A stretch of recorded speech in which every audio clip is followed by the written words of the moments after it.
к вопросу о чеченском национализме.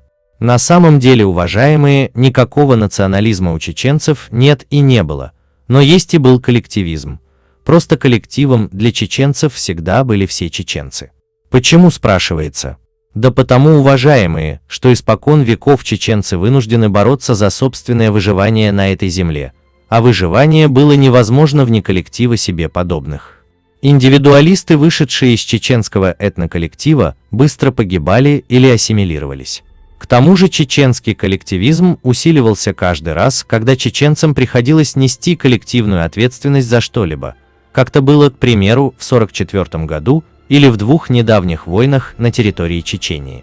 И действительно, нужно понимать, что для чеченцев всегда ближе будет чеченец, чем кто-то другой, а также нужно понимать, что это никакого отношения к национализму не имеет, потому что в телячьих вагонах по пути в Казахстан не было других, потому что бомбы и ракеты падали на определенную территорию по национальному признаку. И когда российская пропаганда лепила из тебя вселенское зло, рядом тоже не было других. И потому что в следующий раз, когда ты опять останешься один на один против всего этого мира, рядом опять будут только такие же, как и ты, и никого другого. А вот братство, уважаемые, так же как и дружба, познается только в беде и нигде более. Вот и все, что должны знать другие про чеченский национализм.